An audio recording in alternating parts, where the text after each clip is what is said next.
Hola, les damos la bienvenida a Corazón Podcast, el podcast del corazón del Padre. Esperamos que este contenido sea de mucha bendición para ti y toda tu casa.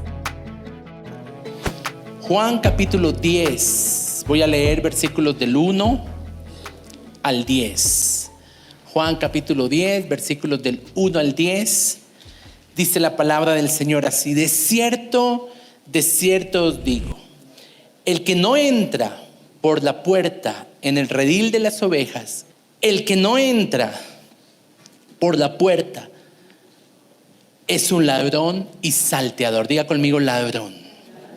Mas el que entra por la puerta es el pastor de las ovejas.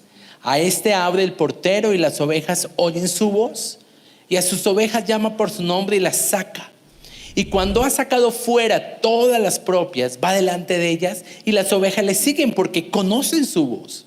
Mas al extraño no seguirán, sino huirán de él porque no conocen la voz de los extraños. Versículo 6. Esta alegoría les dijo Jesús, pero ellos no entendieron qué era lo que les decía. Volvió pues Jesús a decirles: de cierto os digo, yo soy la puerta de las ovejas. Todos los que antes de mí vinieron, ladrones son y salteadores, pero no los oyeron las ovejas. Yo soy la puerta. El que por mí entrare será salvo, y entrará y saldrá y hallará pastos. Versículo 10. El ladrón no viene sino para hurtar y matar y destruir. Yo he venido para que tengan vida y para que la tengan en abundancia. Jesús enseñó principios espirituales a sus discípulos a través de esta alegoría, conocida en los círculos eclesiásticos como la parábola del redil. E hizo referencia a un ladrón y a un salteador que tipifica a Satanás, el diablo, nuestro enemigo. Y eso me lleva a continuar y a finalizar tal vez con esta entrega nuestra serie acerca de las artimañas del enemigo, porque hemos tomado tiempo para estudiar cada uno de los nombres adjudicados en la Biblia para Satanás. Lo hemos presentado a él, o lo hemos estudiado a él, como el opresor, como el tentador, el acusador de los hermanos, el destructor, el devorador, el padre de mentiras. Así también se refirió Jesús a él, el opositor, el Dios de este mundo, el homicida. Pero también en esta porción Jesús se refiere a él como el ladrón. Y es que Satanás en su esencia tiene todas las características propias de un ladrón. Él engaña, él miente, él con su astucia se aprovecha de alguna debilidad. Es muy sutil, anda buscando a quien devorar, y como lo indica este pasaje, es un ladrón que accede de forma ilegal al redil, porque no lo hace por la puerta, sino que busca una debilidad para poder entrar, para poder ingresar y robar lo que está dentro. Y precisamente la advertencia de Jesús para nosotros es que no caigamos en las manos de ese ladrón, que no le demos lugar a la actividad de ese ladrón. Por eso dice que las ovejas huyen de él y no se dejan confundir de un extraño. Y de la misma forma, el Señor quiere que nosotros no atendamos a las artimañas de ese ladrón y permanezcamos fieles al Señor nuestro pastor. El término ladrón hace referencia a una persona que hurta de manera abusiva, y particularmente las posesiones materiales que son ajenas, y dejan un daño profundo, una afectación profunda en la víctima de ese robo. Sin embargo, en el campo espiritual no solamente podemos hablar de un robo material, sino también de otras cosas que roba Satanás. Y por eso quiero hacer esta pregunta: ¿qué roba Satanás? Si estamos viendo a Satanás como ladrón, la pregunta que surge es: ¿qué me puede llegar a robar? Y para dar respuesta bíblica a esta pregunta, quisiera que recordáramos hoy a un hombre que tal vez de toda la Biblia y específicamente del Antiguo Testamento fue el hombre más robado, fue el hombre más saqueado, porque la Biblia dice que el enemigo le pidió permiso a Dios para tocar a este hombre, para atacarlo, y Dios se lo concedió, porque el Señor de alguna forma casó una apuesta con el diablo. Dios le dijo: toca a este hombre, róbale lo que quiera, y te voy a mostrar que él va a permanecer fiel a mí. Mientras que la apuesta del enemigo era: yo lo voy a robar, lo voy a asaltar, le voy a dañar, y tú te darás cuenta, Dios, que él se rebelará en contra de ti e incluso blasfemará. Ahora, esto es interesante, porque siempre que yo me encuentro en una situación similar, puedo pensar que lo que el enemigo espera es que yo blasfeme en contra de Dios, mientras que la expectativa de Dios, ¿cuál es? Que yo permanezca fiel a pesar de las pérdidas o de los robos de los que yo pueda llegar a ser víctima. Así que me estoy refiriendo al gran Job, el hombre conocido como la persona más probada en el Antiguo Testamento. Y en Job capítulo 1 precisamente comenzamos a notar algunas de las cosas que el enemigo robó en él, y lo hizo usando a otras personas. Por ejemplo, Job capítulo 1 versículo 15. El narrador dice: de pronto nos asaltaron, o sea, nos robaron. ¿Quiénes? Los sabeos, y se llevaron los bueyes y las asnas. Versículo 17 de ese mismo Job 1 dice: 3 escuadrones de caldeos arremetieron contra los camellos y se los llevaron. Robos que el ladrón hizo en la vida de Job. Número 1, robó sus posesiones materiales. Si usted notó, le robaron sus bueyes, le robaron sus asnas, arremetieron contra sus posesiones materiales y se las llevaron. Ahora, alguien puede decir: pues fueron los sabeos, fueron los caldeos, fueron los maleantes esos. Pero la Biblia muestra con toda claridad que detrás de ellos, ¿quién estaba? El ladrón, Satanás. Y una de las cosas que quiero resaltar en mi enseñanza en esta mañana es que no nos podemos acostumbrar a ver circunstancias que rodean nuestra vida como algo meramente natural. Me robaron y ya, me saquearon y ya, me atracaron y ya. No, hay un enemigo, un ladrón, al que en esta mañana queremos desenmascarar. Y así como en el campo material un robo es planificado, por supuesto que el enemigo también en el campo espiritual planifica sus robos. ¿Y cuál es su plan? Según lo que Jesús nos dice, Él primero nos inmoviliza, nos ata, nos debilita para luego robarnos. Mateo 12:29. Jesús dice lo siguiente: ¿cómo podrá alguno entrar en la casa de un hombre fuerte y saquear sus bienes si primero no le ata? Así que el enemigo es astuto, y antes de robar algo, ¿qué hace? Nos debilita, nos ata. ¿Y cómo lo hace? Debilitando nuestra fe, debilitando nuestra vida devocional, debilitando nuestra relación con el Señor. Por eso fue que cuando Jesús le dijo a Pedro que Satanás lo estaba buscando para zarandear, la oración de Jesús por Pedro, ¿cuál fue? ¿La recuerdan? Que no falte su fe. Porque lo primero que el enemigo va a atacar en nuestras vidas es nuestra área espiritual para luego robar lo que Él tiene planeado. Mucho cuidado con descuidar nuestra vida espiritual, porque a través de ello le abrimos una puerta de acceso al ladrón en nuestras vidas. Y muchos robos que tal vez han llegado a nuestra vida han sido resultados de flaquear en nuestra área espiritual.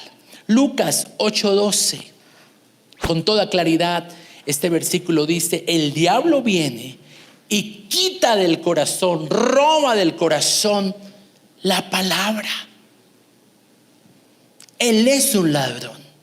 Y sí, a Job le saqueó sus bienes materiales, pero hoy en día a nosotros primero nos debilita, robando la fe del corazón, impidiendo que usted sea edificado espiritualmente, para que a la postre Él venga y lo robe.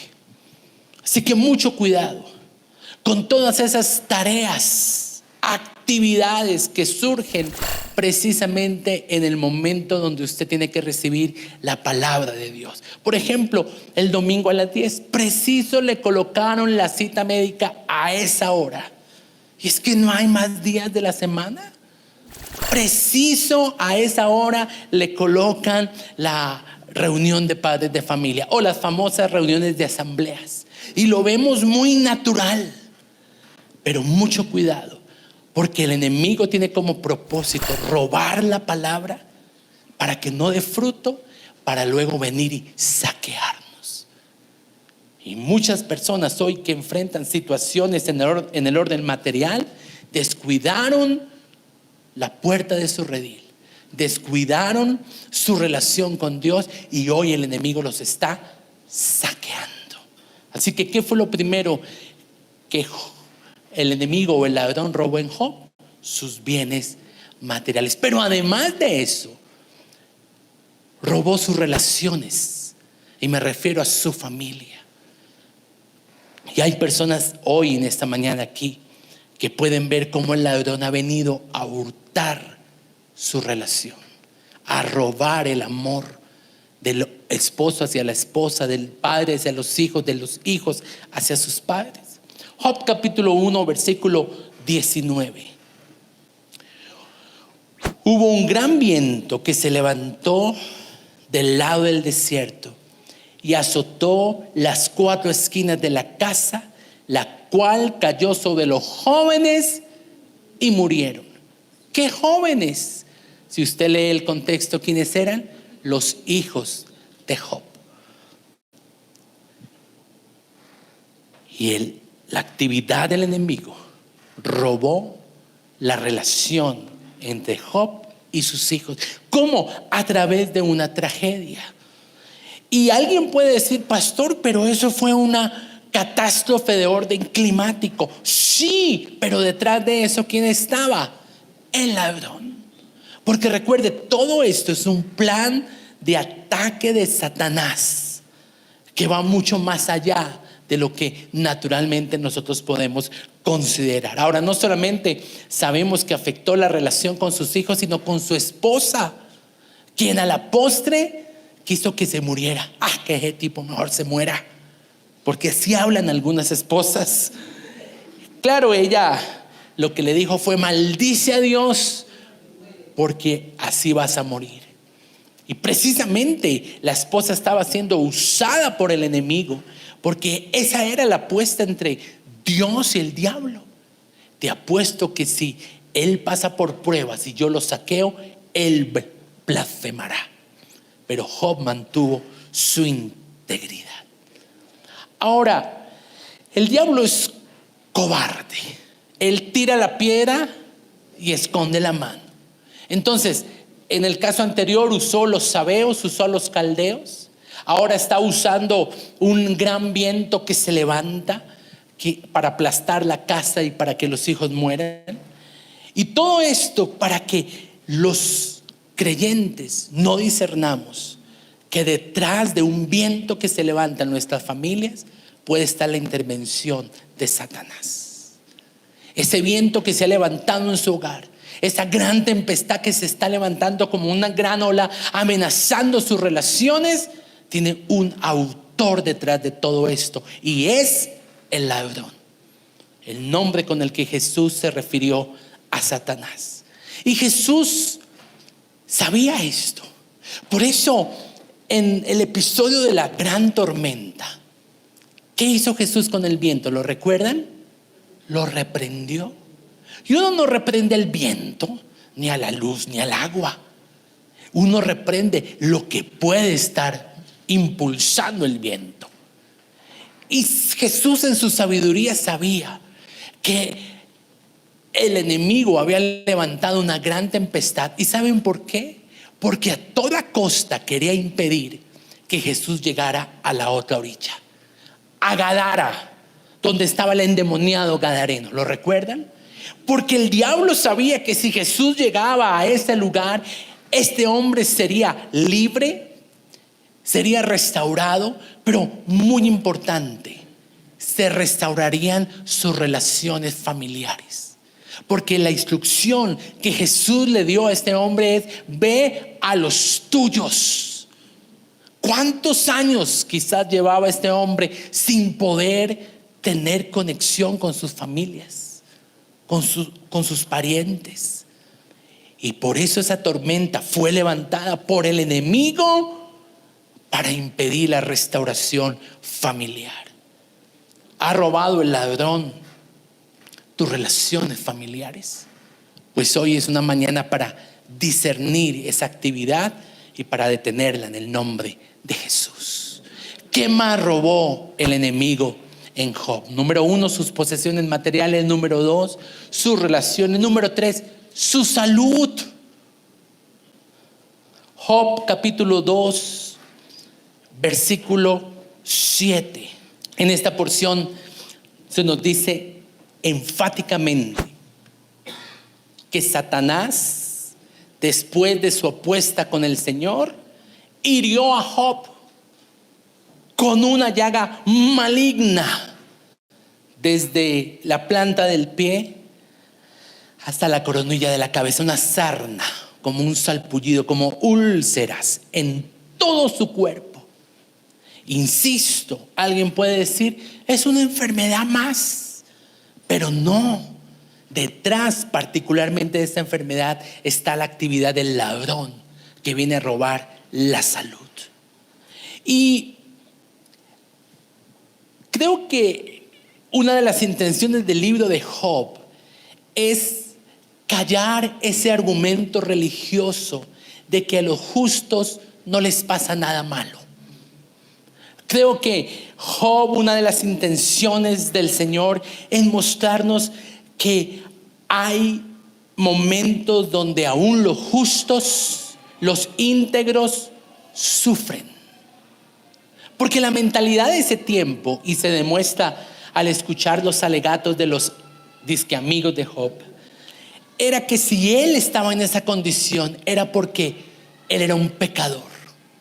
Y hoy en día una persona que lucha con el robo del enemigo en su enfermedad, a veces es juzgada por otras rápidamente, y todas dicen, eso debe ser que tiene su guardado. Los justos sufren y ellos tienen aflicciones, pero no necesariamente porque han actuado mal.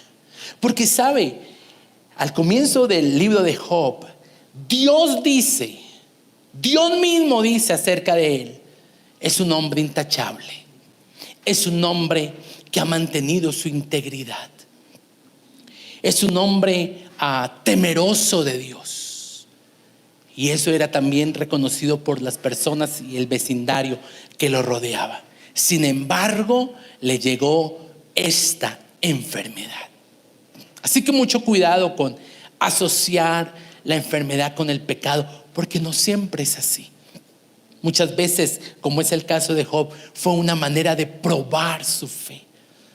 Y tal vez usted está pasando por una probación de su fe de forma similar. Y es allí donde debe tener cuidado de no fallar. Jesús hizo referencia a una mujer que, aunque era creyente, estuvo luchando con una enfermedad puesta por Satanás durante 18 años.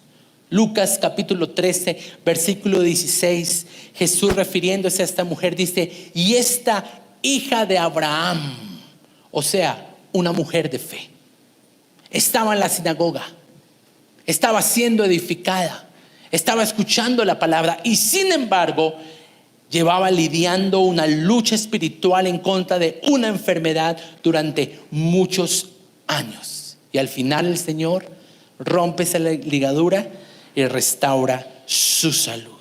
Lo cuarto que el enemigo robó en la vida de Job fue su bienestar emocional. Me refiero con esto a personas a las que el enemigo les roba la paz, a las que el enemigo los coloca en una situación y ellos comienzan a sentirse en aflicción. Job capítulo 2, versículo 13, vinieron unos amigos de Job a visitarlo. ¿Y qué visita? Porque fue un largo silencio. ¿Saben por qué? Porque la Biblia dice: ninguno le decía una palabra, porque veían que su dolor era muy grande. Un dolor que se ve, un dolor que se manifiesta, y que aunque tal vez uno tiene la intención de ir a consolar a la persona, de visitarla, queda en silencio al contemplar ese episodio tan dramático. El mismo Job en el capítulo 30, versículo 27 dice: mis entrañas se agitan sin reposo por los días de aflicción que me han sobrecogido. Así que imaginemos cómo era el estado emocional de Job después de haber perdido a sus hijos, después de haber perdido sus propiedades, rascándose todo el día, como lo dice la escritura, tratando de calmar su dolor físico. Y súmele a eso la visita de unos amigos que todo el tiempo lo increparon. Estaba en bancarrota, tenía luto por la pérdida de sus hijos, una mala relación con su esposa, y como si fuera poco se le sumaban los reclamos insensatos y la falta de compasión de sus amigos. Todo esto llenó su corazón de aflicción y de tristeza a su alma. Sin embargo, vuelvo a la pregunta en la que he estado patinando: ¿quién estaba detrás de esto? El diablo, el ladrón. Porque algunos son muy buenos en buscar blindar su casa, colocar cámaras de seguridad, su carro, asegurarlo, pero no sabemos cómo impedir que el ladrón entre y saquee los asuntos de nuestro corazón. Pero gracias a Dios, porque Él promete que cuando somos robados, Él nos restaura y nos compensa. La Biblia tiene muchas promesas acerca de que Él restaurará lo que el ladrón nos robó. ¿Cuántos dicen amén? Por ejemplo, el Señor dice: tu postrer estado, tu estado futuro será mayor que tu estado actual.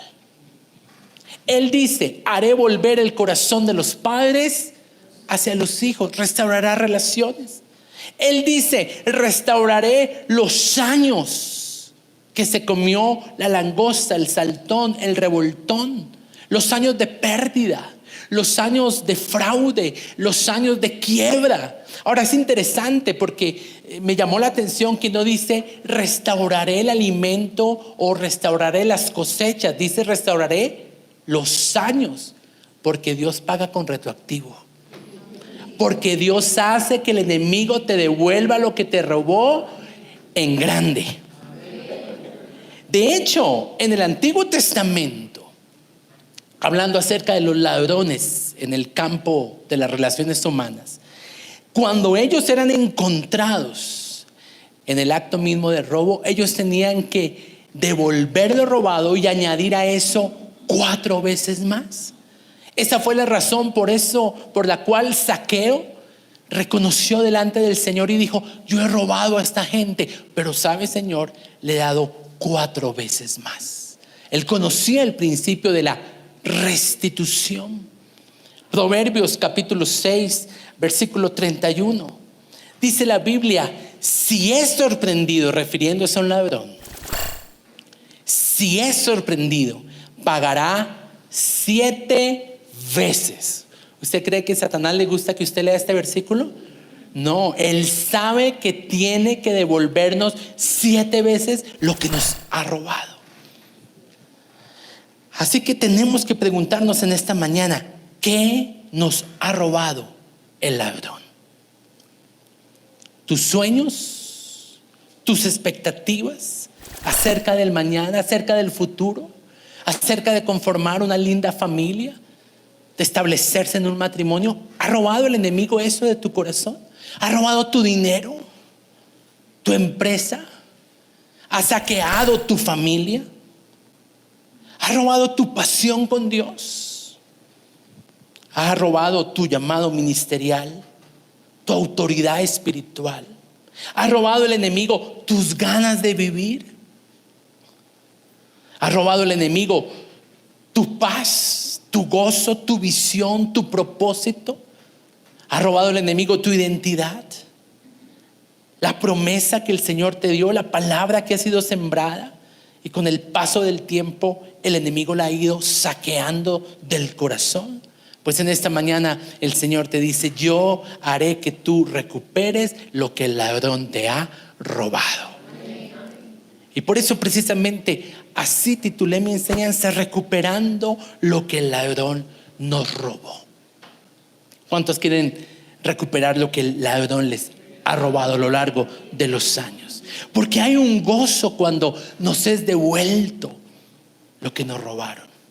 Así como hubo gozo cada vez que alguien encontró algo que estaba perdido. El pastor se llenó de gozo cuando encontró a su oveja. La mujer que encontró la moneda se puso alegre, reunió a las otras y comenzó a hablarles de la dicha y del gozo. Entonces, a pesar de lo que el enemigo robó, al final, ¿cuántos saben que el enemigo perdió la apuesta con Dios? Porque Job permaneció fiel al Señor. Perfecto, tal vez no, porque ninguno de nosotros lo es, pero permaneció conectado con Dios. No blasfemó en contra de Dios. Y es precisamente de Job que quiero que hoy aprendamos algunas de las cosas para imitarlo cuando sintamos que algo nos ha sido robado. Y lo primero que debemos hacer para recuperar lo que el ladrón nos robó es no darle lugar al pecado en nuestras vidas. Porque sabe, la mayoría de personas coincide en que cuando se sienten víctimas de un robo, pecan. Es como si con el pecado se desquitaran de Dios, porque Él lo permitió.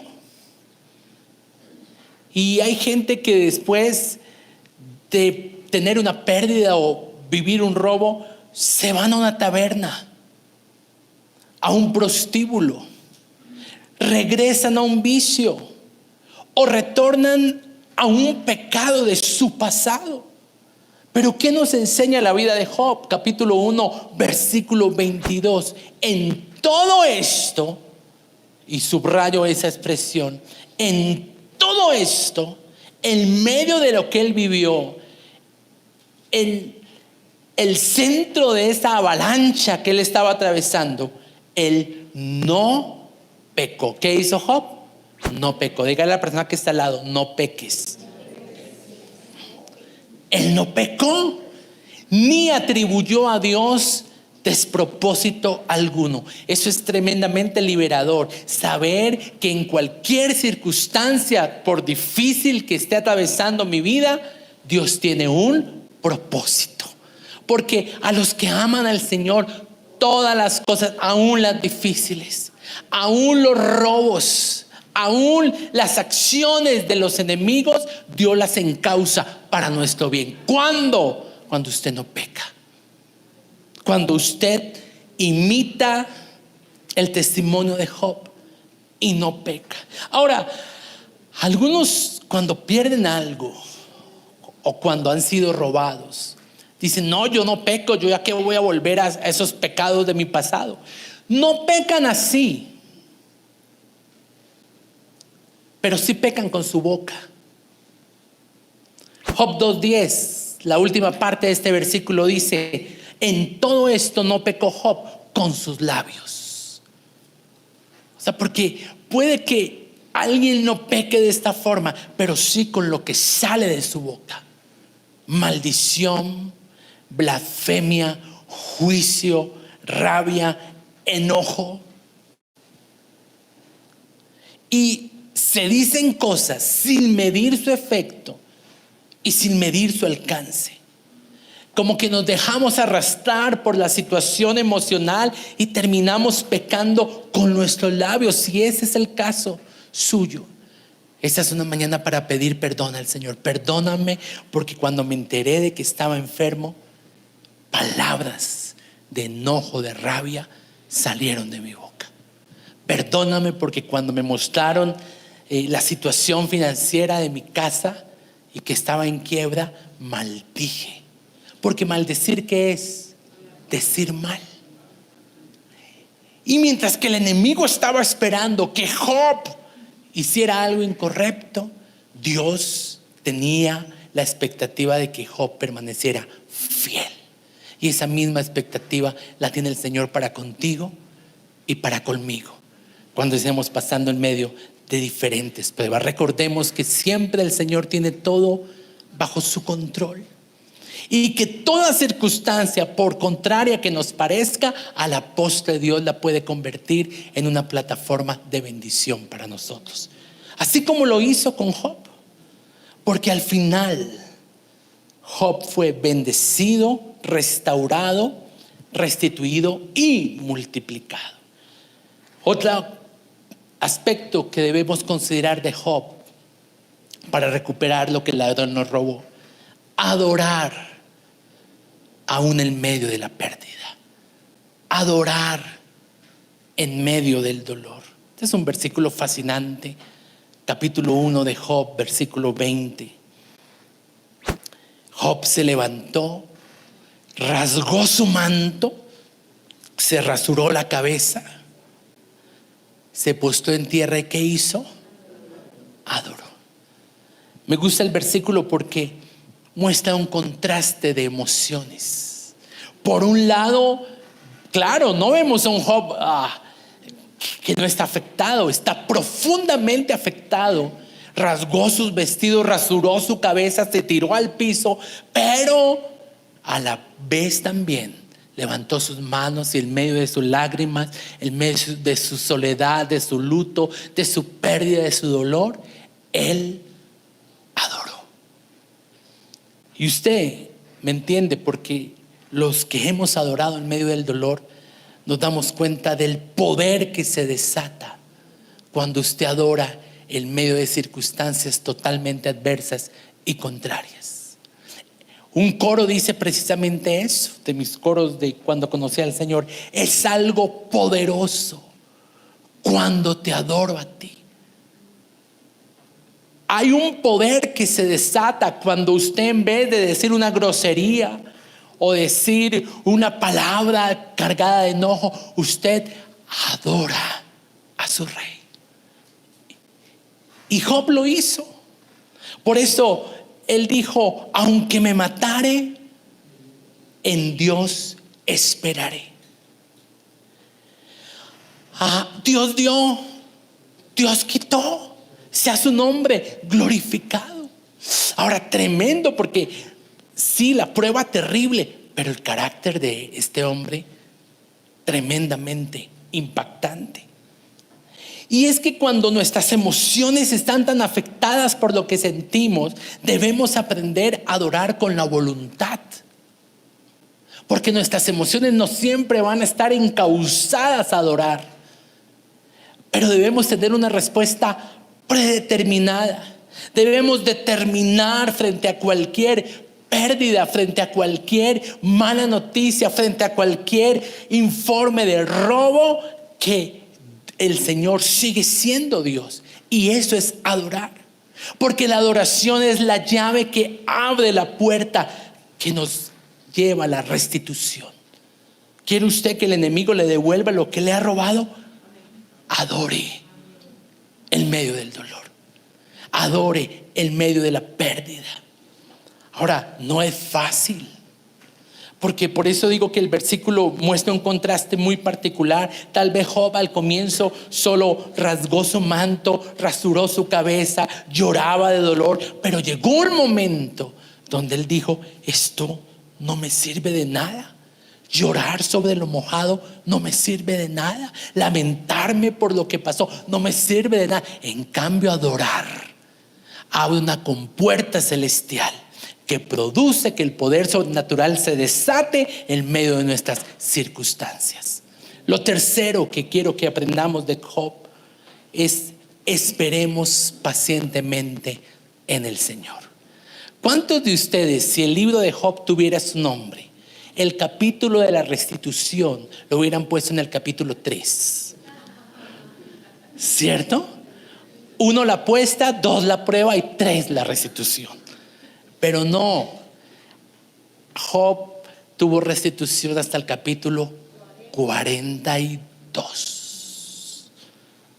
Y no se puede llegar allí si primero no se procesan los capítulos anteriores. Santiago capítulo 5, versículo 11. En el Nuevo Testamento se hizo referencia a Job de esta forma: he aquí, tenemos por bienaventurados a los que sufren. ¿Quiénes son bienaventurados? Los que sufren. Habéis oído de la paciencia de Job, pero habéis visto el fin que el Señor le dio, porque el Señor es muy misericordioso y compasivo. ¿Cuántos saben que el Señor sigue siendo bueno, aunque las cosas alrededor parezcan injustas? Y es que tenemos que hacer una diferencia, porque en la vida van a haber situaciones injustas. ¿Es injusto que usted lo roben? Claro. Yo estuve recordando, y tal vez hay 2 episodios en los que yo fui asaltado, ya siendo creyente. Yo recién convertido, o no recién convertido, recién trabajando en la iglesia, tal vez como a mis 8 años de creyente. Fuimos a sacar la bonificación de un cajero en Iserra, cerca de donde trabajábamos, con una compañera de oficina. Ella se llamaba Ruby. Y estábamos contentos porque llegó la prima y fuimos a sacar. Y ya al abrir la puerta para entrar a la iglesia, llegó una moto pidiéndonos una dirección, que si me ayuda con esta dirección. Y cuando sacaron el papelito de la dirección, juntamente sacaron también un arma, y nos robaron y quedamos sin prima. Y estaba buena la prima ese. Pero sabe, tremendo, porque yo ahí fui testigo de la fidelidad del Señor de una forma sobrenatural. Muy poquita gente supo ese evento, pues porque no estaría bueno decir que atacaron ahí a la puerta de la iglesia, ¿no? Esto como que disiparía un poco la asistencia. Entonces yo no pude pasar al frente y tengo un testimonio. No. Me tocó bajo perfil, pero tremendo. Porque una persona, y no teníamos una relación muy estrecha, sencillamente una persona un día en el servicio me entregó un paquete, me entregó un regalo, porque era la prima de Navidad, entonces un regalo de Navidad, y qué bonito. Y cuando yo vi ese regalo, dije: una Biblia. ¿Cuántos esperaban una caja fuerte? Una Biblia. Y cuando fui a mirar la Biblia, ahí estaba la prima. Y el Señor paga mejor que lo que robó el diablo. Y de esa misma forma el Señor compensó a Job. En el capítulo 42, versículo 10 dice: Jehová le quitó a Job la aflicción. ¿Cuántos quieren llegar a ese versículo? Que usted pueda salir de esta mañana y decir: el Señor ha quitado de mí la aflicción. Llegué llorando, pero salgo con gozo. Y aumentó al doble. Si a usted le gusta que le den 1, ¿le gustará más? El doble. le dio al doble todas las cosas que habían sido de Job. Dios no solamente le devolvió, sino que fuera de eso le dio con retroactivo. Y eso es lo que el Señor quiere hacer en la vida de cada uno de nosotros. Pero para eso tienes que ser paciente. Espera los 40 capítulos. Espera con fe. Ten expectativa de lo que Dios puede hacer. Y no permitas que un suceso desafortunado destine tu futuro hacia algo dañino, hacia algo malo. No permitas que un renglón dañe todo un capítulo. No es el fin, es el medio que Dios va a usar para bendecirte. Mi siguiente punto: no nos enojemos con Dios. Gente cuando es robada, cuando las cosas no le salen bien, cuando usted tenía expectativa tal vez de una relación y no fructificó, la tendencia es enojarnos con Dios. Y me gusta como lo dice la Nueva Traducción Viviente, Job 1:22. A pesar de todo, Job no pecó porque no culpó a Dios. Algunos culpan, hacen responsable a Dios de cosas que el enemigo ha robado en su vida. Ahora es cierto que el caso de Job muestra que el enemigo tuvo que pedir permiso y Dios le dio un permiso limitado. Es como tener a un perro de una cadena. Hasta aquí puede llegar. Y de hecho él no pudo tocar la vida de Job. Lo probó y al final Dios ganó la apuesta. Y aunque en ocasiones Dios lo permita, es mi actitud y mi respuesta frente a la prueba lo que va a determinar la restitución que Dios tiene para mí. Iglesia, en medio de sus pérdidas, en medio de su decepción, en medio de su robo, en medio de su fracaso, no tome la peor decisión de su vida, que es apartarse del Señor. Por el contrario, aférrese con más ahínco al Señor. Job capítulo 23, versículos 11 al 12. Con este versículo ya termino mi enseñanza. Job dice, cuando sus amigos vinieron a increparlo, cuando sus amigos comenzaron a disertar entre ellos, a decir: Job, si usted le pasó todo esto es porque definitivamente usted es un hombre malo, tiene guardado, ha pecado. Y él dice delante del Señor: mis pies han seguido sus pisadas, guardé su camino y no me aparté. Qué lindo eso, no me aparté. Dígale a la persona que está al lado: no nos vamos a apartar. Versículo 12: no me aparté del mandamiento de sus labios, nunca me separé, y guardé las palabras de su boca más que mi comida. Algunas de las cosas que debemos aprender a imitar en la vida de Job: número 1, no le demos lugar al pecado en nuestra vida. Número 2, adoremos en medio del dolor. Número 3, esperemos pacientemente en el Señor. Y número 4, no nos enojemos o no nos apartemos del Señor. Quiero que nos pongamos en pie en esta mañana, meditando en aquellas cosas que el Espíritu Santo nos ha mostrado, que tal vez el enemigo robó de nuestra vida. Mientras usted se prepara para un tiempo de ministración, yo creo que yo dejé que el enemigo robara años de mi relación con mi mamá. Ya ella ahora está en la presencia del Señor, pero creo que tal vez por malos entendidos, por falta de perdón, por resentimientos, por orgullo, comenzamos a distanciar relaciones y no nos damos cuenta que detrás de todo eso hay un gran ladrón. Pero sabe, el Señor aún usa circunstancias adversas, porque yo recuerdo el último año de vida aquí en la tierra de mi mamá, un año donde pude disfrutarle como tal vez nunca antes lo había hecho. Y lo más importante, que también ella pudo restaurar, restituir ese tiempo conmigo, y tuvimos un tiempo que Dios recompensó, que Dios multiplicó, que Dios nos regaló. Solo un año Dios decidió que ya Él debía tenerla en su presencia.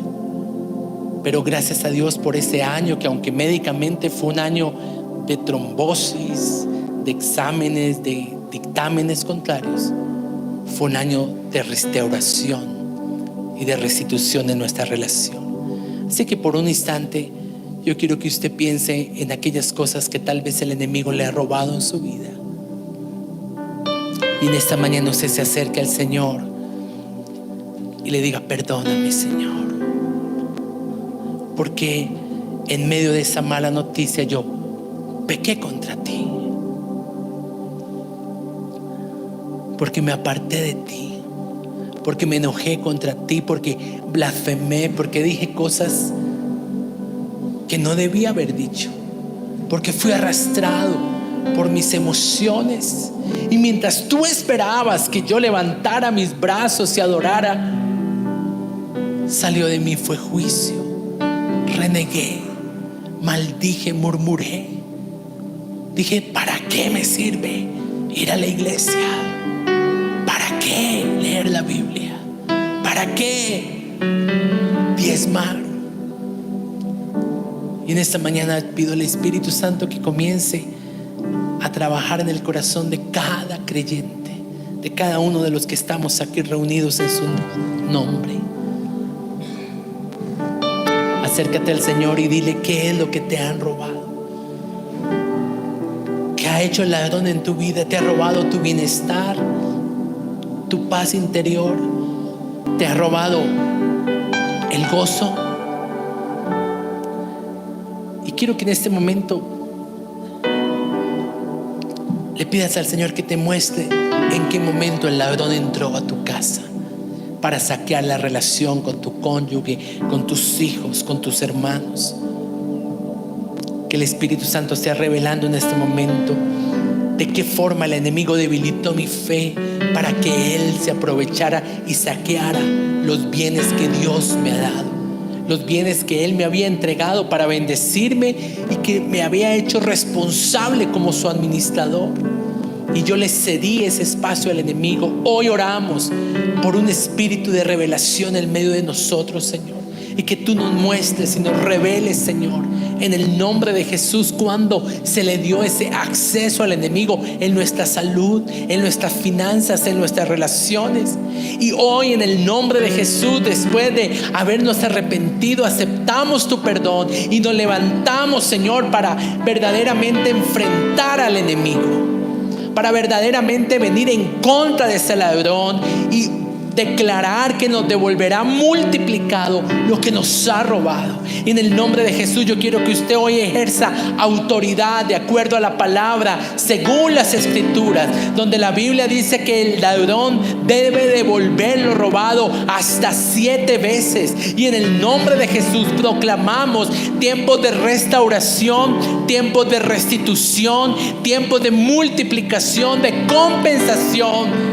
Desde el mismo trono de Dios envía tu palabra, Señor, y que tu promesa, Señor, de que los años que se ha robado la oruga, el ladrón, el revoltón, sean años multiplicados, Señor, para nuestras cosechas, en el nombre de Cristo Jesús. En vez de estar lamentándote por lo sucedido, adora en medio de la situación que estás viviendo, adora en medio del saqueo, adora en medio de la dificultad. Cuando David vino a casa, encontró que había sido saqueada y el pueblo pensaba en apedrearlo, pero él halló fortaleza en Dios, y a la postre Dios lo llevó a recuperar todo lo que le habían robado. Y esa palabra Dios la quiere estampar en tu corazón en esta mañana. Esa promesa Dios la quiere poner en tu corazón. Vas a restaurar los años que se comió el enemigo, que te robó el ladrón, la enfermedad con la que el enemigo te ha detenido, las relaciones que el enemigo ha querido distanciar, robar, quebrantar en tu vida. En el nombre de Jesús, tómate fuerte de la mano del Señor y con fe y esperanza, con paciencia, espera que llegue ese capítulo de restauración y de restitución. Y en medio del dolor, en medio de la aflicción, en medio de lo que estás viviendo, adora al Señor. Y te voy a invitar allí que adores a tu Rey. Adora al Señor. ¿Cuál es tu Isaac? ¿Cuál es tu sacrificio en esta mañana? ¿Qué es aquello que te duele poner allí? Que te duele que te haya pasado, pero que en medio del dolor hoy tu voluntad se levanta para adorar. Hoy tu voluntad determina a quién tengo yo en los cielos y en la tierra, sino a ti, y después de ti yo nada quiero. Vamos, asegúrate de que en ese altar del holocausto esté puesto aquello que el enemigo ha querido robar en tu vida, y confía en que al adorar el poder de Dios se desatará y será restaurado, restituido, multiplicado a la manera de Dios. Levanta tus manos allí y adora a tu Rey, adora a tu Señor, adora a tu Cristo, adora al Padre, adora al Espíritu de Dios. Te adoro en medio de mi saqueo, te adoro en medio del robo, te adoro porque lo que el ladrón quiere es que yo reniegue, que yo blasfeme, que yo haga votos internos, que yo me aparte. Y no, como Job, determino: no me apartaré, no me separaré, porque el poder del Espíritu Santo que está en mí me capacita para permanecer fiel, así como Él ha sido fiel para contigo, a pesar de tus infidelidades, a pesar de tus errores. Hoy adoramos, el corazón del Padre adora en esta mañana, en medio del dolor, en medio de la tragedia.